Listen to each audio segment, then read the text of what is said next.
Estamos aquí en Tiempo X con Aire Rural. Vamos a una comunicación telefónica, como les informaba en la primera parte del programa de hoy, entrevista al vicepresidente de CRA, ingeniero Gabriel de Rademacher. Así que vamos a hablar con él. En primer lugar, los saludamos porque ya está en línea. ¿Cómo le va, ingeniero? Muy buenos días, muy bien, muchas gracias. ¿Cómo están ustedes? Muy bien. Primero, sabemos que han estado ahí en representación de la Confederación en la 96ª exposición ovina de la Sociedad Rural de Esquel, así que cuéntenos un poquito también sobre esta actividad tan importante para el sector productivo, ¿no es cierto? Tradicional evento ganadero que reúne a las principales cabañas productoras en la región patagónica. ¿Es así? Exacto.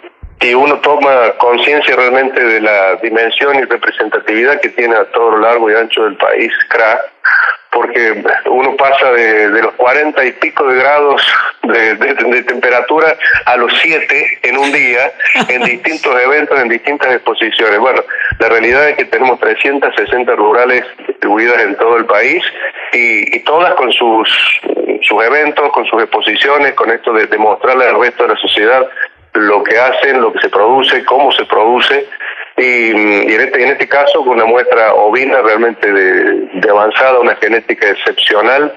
Es la cuna del merino, así que realmente excelente muestra y siempre se utilizan esos espacios y esas tribunas para hacer los planteos del sector productivo, porque hay presentes autoridades de distintos niveles de gobierno. Y bueno, siempre sirven de tribunas de intercambio de opinión y de planteo, ¿verdad?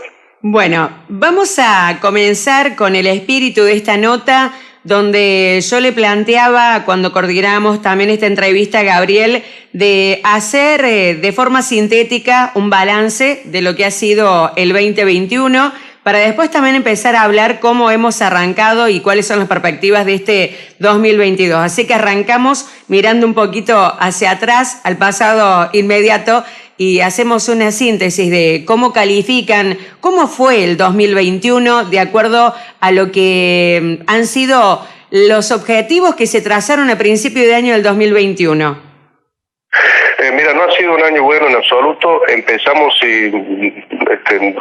hacemos memoria con el cierre de exportaciones de maíz, que fue la primera mala noticia que tuvimos el año pasado. Hubo una movilización de productores, realmente un desencuentro fuerte con el gobierno. Eso se superó parcialmente por un momento. Después vinieron las intervenciones en mercados de carne, que prácticamente se llevó todo el año de noticias, que todavía es una situación que no está resuelta, y a eso se le sumaron después distintos ataques a la propiedad privada, toma de tierras, nuevas intervenciones en el mercado de trigo y maíz, de modo que hemos venido siempre en una situación de diálogo, pero con un enfrentamiento profundo con el gobierno.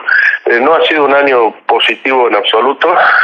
No hemos podido sentarnos a trabajar en tareas de planificación, en tareas de ver cómo podemos sentar las bases para generar una producción que no sea la defensiva, sino por el contrario, buscando techos productivos que permitan mayor ingreso de divisas al país, mayor cantidad de generación de puestos de trabajo, que es lo que el país está necesitando en un momento de manera acuciante.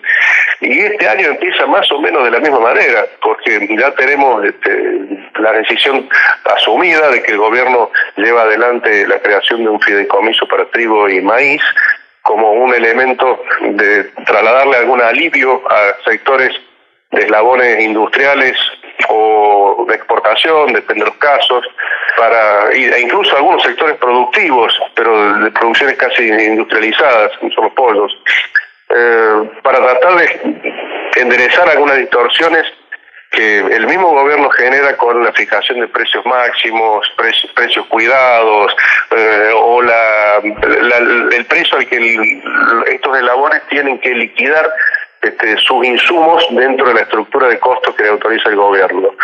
Y eso genera un nuevo incremento impositivo, un nuevo mordiscón hacia el precio de los productos que recibe el productor. Así que allí ya tenemos una nueva instancia de enfrentamiento con el gobierno, que ha motivado en principio nuestro retiro, por ejemplo, del Consejo Agroindustrial, Esto además genera el retiro de la mesa de carnes, que había empezado funcionando dentro de un esquema privado y termina funcionando dentro del Consejo Industrial. Así que digamos que tenemos un escenario de desencuentros de aquí en adelante, salvo que nos encontremos con un cambio de actitud enorme por parte del gobierno, ¿no? Mientras lo escuchaba, ingeniero, lo que estaba pensando y reflexionando también de que por ahí uno mira este vínculo que existe, o digamos hay un vínculo, pero no hay acuerdos. A eso me refiero, entre las entidades del sector agropecuario con el gobierno nacional. En esa línea, por ahí pensamos también de cuáles son los roles de los ministros que buscan también acercar las partes, porque un gobierno está compuesto por distintos ministerios para poder atender las distintas necesidades, inquietudes, problemáticas que aquejan a determinados sectores. Y en este caso puntualmente, cuando uno mira el Ministerio de Agricultura, Ganadería y Pesca de la Nación, hubo un pasaje ahí de Luis Basterra a Julián Domínguez. No hubo cambios sustanciales, no notaron ningún cambio ni en lo más mínimo, digamos, más allá de este cambio de nombres. ¿Qué me puede decir? Mira, yo te diría que es un cambio de modos, nada más. Es un ministro muy de lobista, es un ministro de un respaldo político mayor, si se quiere, pero que viene con un libreto armado que nos recuerda a su paso por el ministerio, su paso anterior por el ministerio, en la época del secretario de Comercio Interior, Guillermo Moreno, a donde teníamos ROEs, a donde teníamos exportaciones cerradas, y ahora hay un cambio, diría que semántico de la situación, porque las condiciones son prácticamente las mismas, pero con otros nombres de acciones. En lugar de ROE son mercados, declaraciones juradas de exportación, y en lugar de cierre de exportaciones son volúmenes de equilibrio, son mercados intervenidos, son exportaciones administradas. Pero la consecuencia es la misma. Es una intervención distorsiva que genera condicionamientos al momento de exportar y mercados cerrados total o parcialmente. Entonces, más allá del cambio de modos, del cambio de nombres, la situación es la misma. Por lo tanto, nosotros empezamos participando dentro de un marco de conversaciones que creíamos iba a ser mucho más constructivo, mucho más resolutivo, y nos tropezamos con exactamente la misma situación que antes.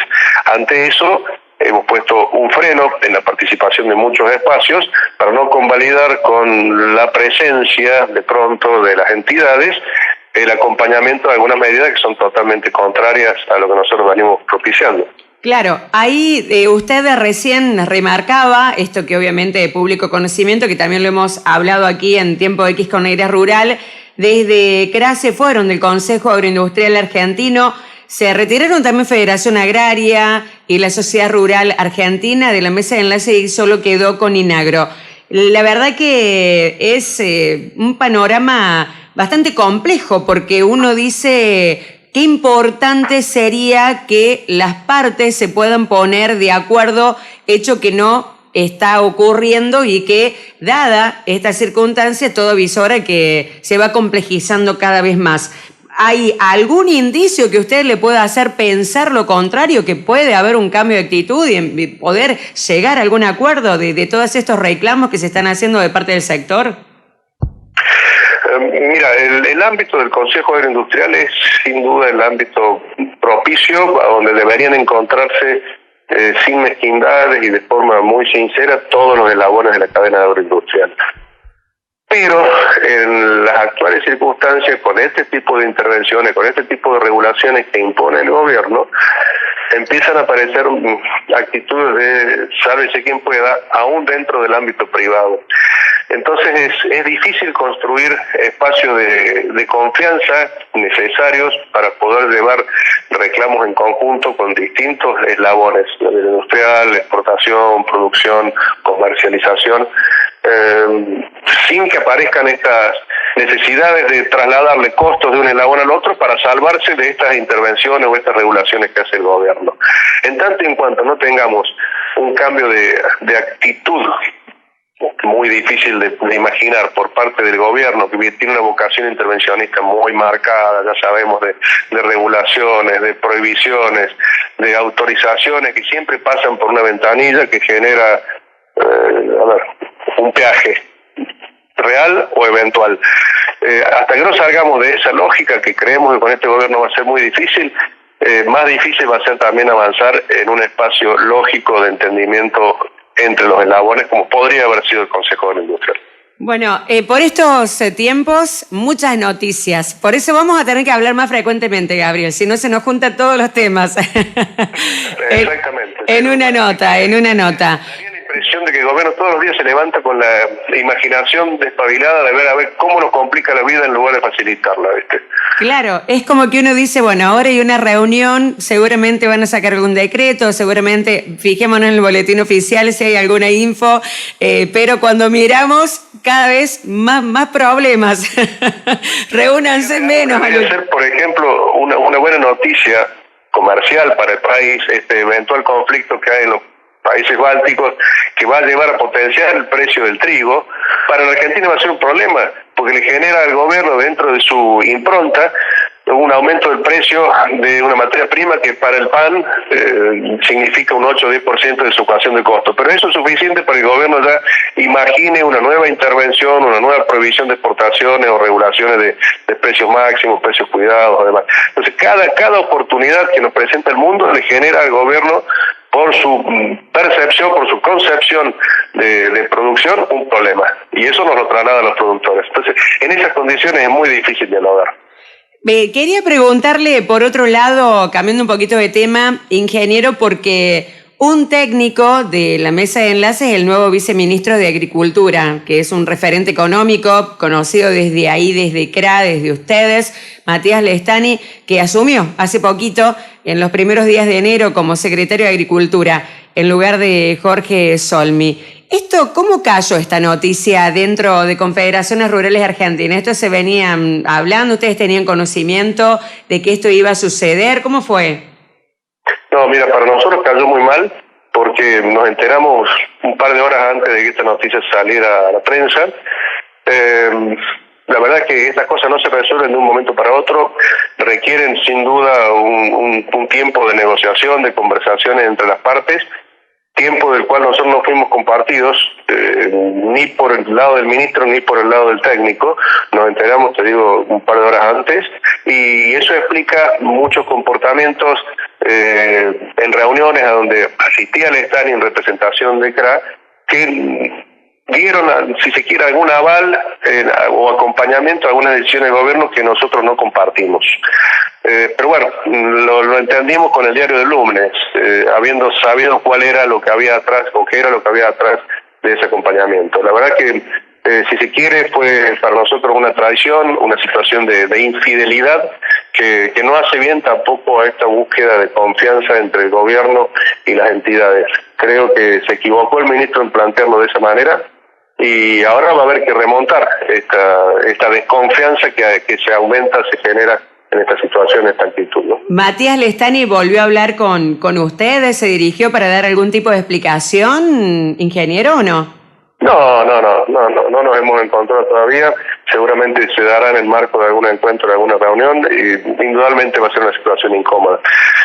Nos conocemos, no sé cómo va a ser él de pronto para justificar algunas actitudes, algunos acompañamientos que va a tener que llevar adelante en su nueva labor del lado del gobierno, porque realmente lo que nos plantean son medidas que van contrarias, absolutamente contrarias a los objetivos y a los principios de CRA.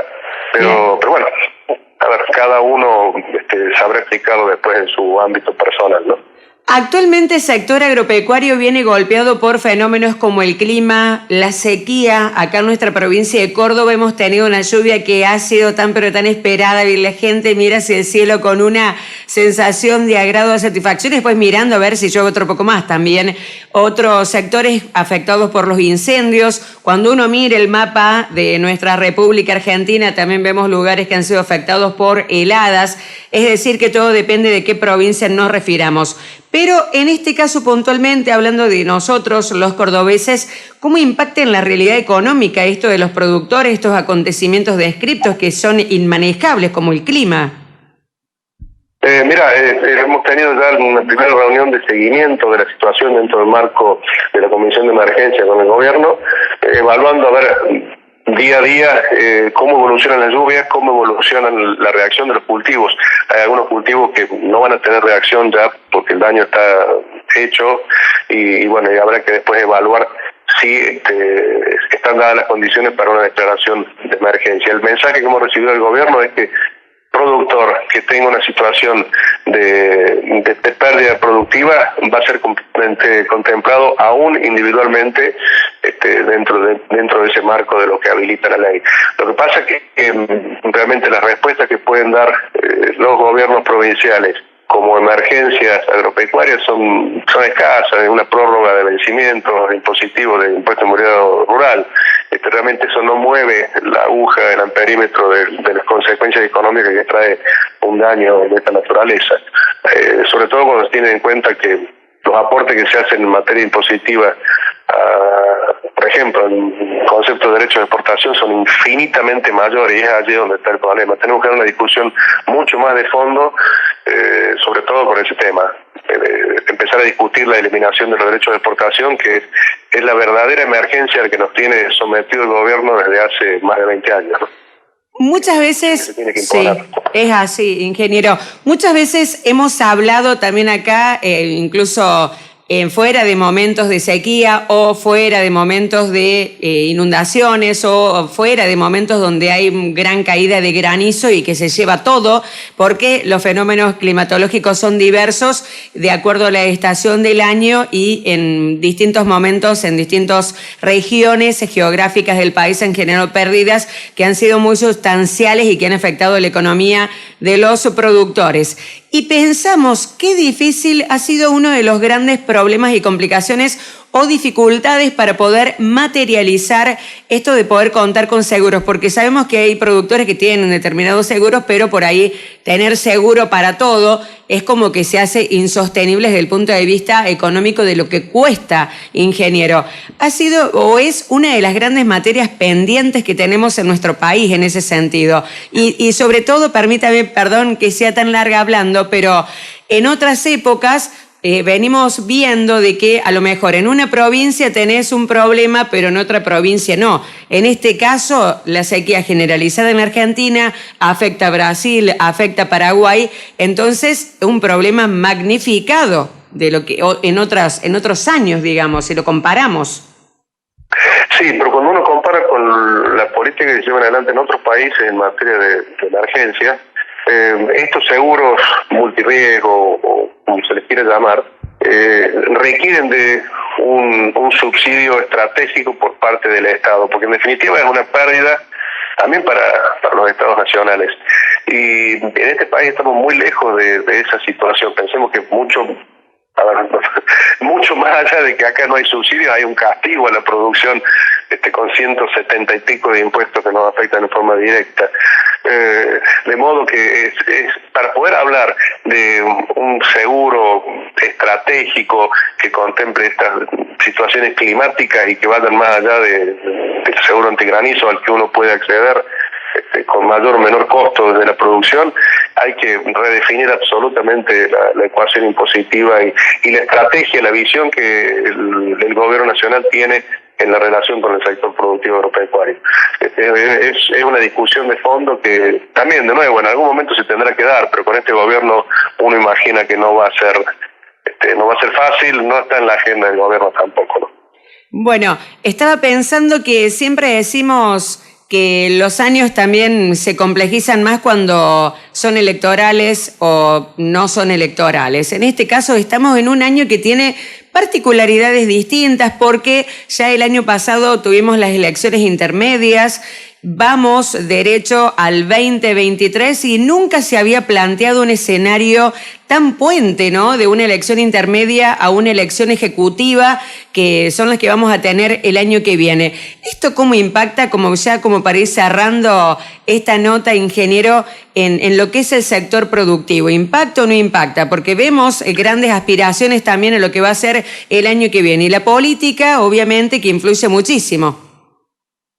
Sí, mira, nosotros tenemos muchas expectativas puestas en la nueva composición del Congreso en el sentido de poder imponer cuanto menos en discusión el tratamiento de algunas leyes que son importantes para el sector, que estaban totalmente frenadas.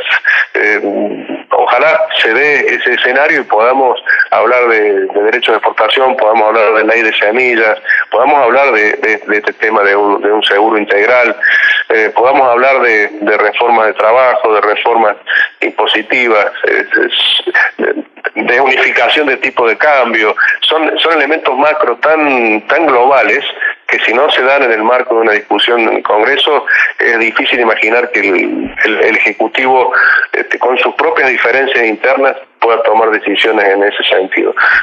Es un año político interesante, un año en donde no hay elecciones. Es propicio que se puedan llegar a dar discusiones de fondo que nos empiecen a marcar un rumbo más sostenible, más sustentable para el país. Pero no tenemos presupuesto. Es imposible trabajar en esto. Sí, y ese es otro argumento más que tiene el gobierno, ¿no? Pero bueno, abre la puerta justamente para otras discusiones. ¿Usted cree que el no tener presupuesto abre la puerta para otras discusiones? Así lo interpretan. Por ejemplo, el de los derechos de exportación. Claro. Que para la mitad de la biblioteca carecen de sustento legal en este momento. Esa es la interpretación que hacen, porque uno dice ahí el análisis del presupuesto, contar con un presupuesto, si bien por ahí nunca se da que se cumpla todo, o la gran parte de las cosas no se termina concretando de cuáles son las presupuestaciones, pero al margen de eso tener un presupuesto, por lo menos.